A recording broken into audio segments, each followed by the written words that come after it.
pinakita na yung medical legal, tapos nagulat na lang ako kasi sabi ko, hindi ba nagsumbong sa'yo, ma?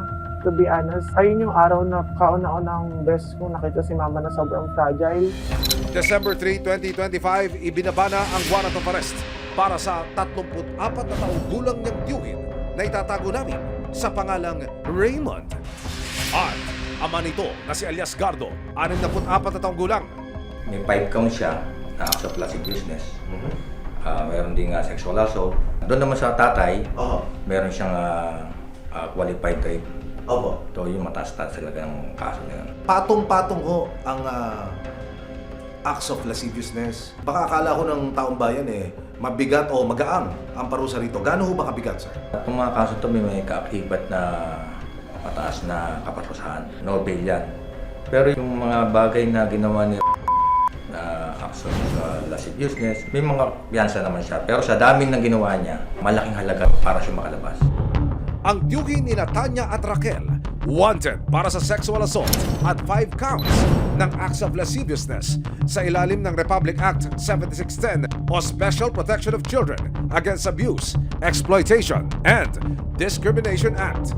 Habang ang kanilang lolo na si Gato hindi niya tunay na pangalan, kinasuhan ng qualified rape, 5 counts of acts of lasciviousness, 5 counts of lasciviousness in relation to RA 7610 at 3 counts ng sexual assault.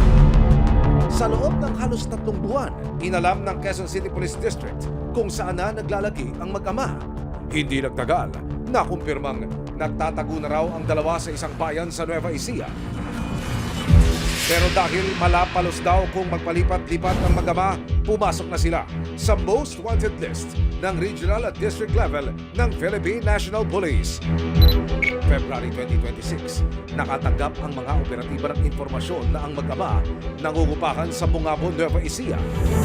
Agad na nagtasa ng operation ang QCPD DSOU para ihain na ang long overdue na warrant of arrest. Madaling araw ng February 27, 2026, dumating na ang mga operatiba sa labas ng bahay ng dalawang suspect. Maya-maya pa, nang mamata ang naglalakad na mag-ama sa madilim na kalsada, sumugod na sila sa target location.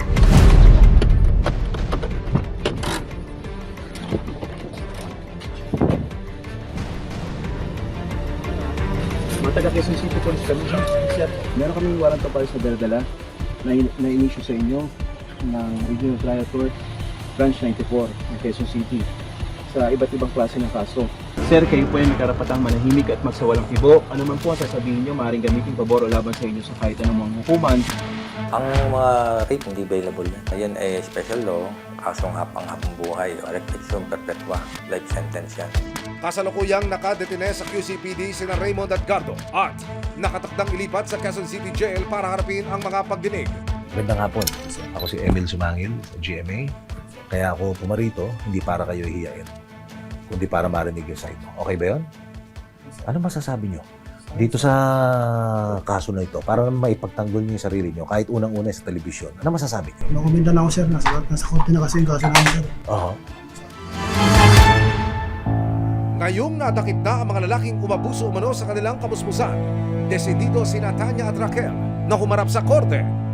Siguro kahit pa paano po may release. Kasi 2 taon bago sila na nahuli. Hanggang ngayon dinedeny nila yun. Kaya ako sinabi na mag-witness ako if ipupersonally nung kapatid ko yung kaso kasi ayun na lang yung matutulong ko sa kanya eh. Maraming salamat sa panonood, mga kapuso.